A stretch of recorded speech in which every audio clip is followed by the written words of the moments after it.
Salut! Pour le premier épisode de Pyrénées Info Libre, on est parti à l'hôpital de Lannemezan voir le piquet de grève.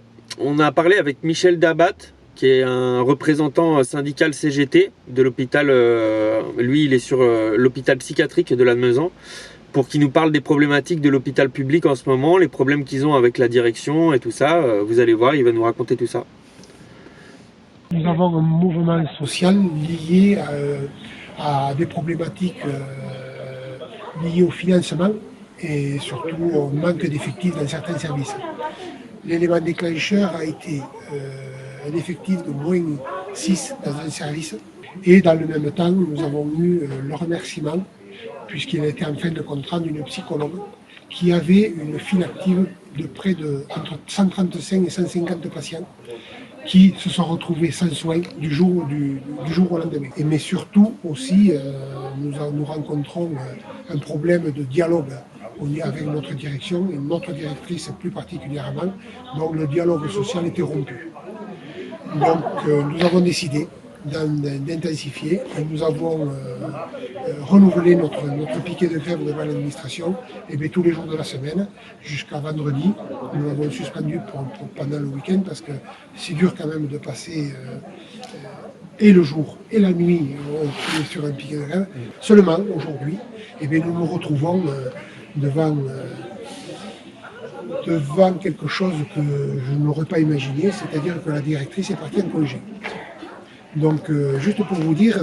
c'est un beau message, ça. Voilà, c'est bon. Mais vous voyez, quand dans nos services, nous vivons des situations exceptionnelles, telles que par exemple de la maladie ou des accompagnements à faire pour nos patients, on nous fait revenir sur repos ou on nous supprime les congés. Aujourd'hui, je trouve bizarre, étrange, pas adapté qu'elle soit partie quand même en congé aujourd'hui et pour 8 jours. Donc nous ne savons pas quelle suite nous allons donner, est-ce que nous allons suspendre et reprendre lundi, mais c'est toujours pareil, à partir du moment où on suspend, ça va être dur de remotiver les gens à se redéplacer, que si jamais on reste là, peut-être il va y avoir une dynamique qui va se pérenniser, peut-être s'intensifier.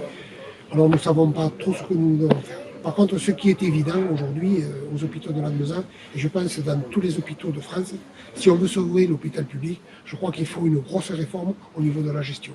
Est-ce que la direction et les pouvoirs publics en général ne comptent pas un peu justement sur votre dévouement et ils se disent ils vont se mettre en grève, mais le travail sera toujours fait. Le travail sera toujours fait parce que justement vous avez un dévouement, vous êtes comment dire, c'est par vocation que vous faites ce travail et du coup forcément c'est pas pareil d'arrêter de travailler pour une usine d'assemblage que d'arrêter de travailler dans un hôpital. Tout à fait, c'est pour ça que justement on est assigné justement pour rassurer justement cette continuité de soins dans nos services.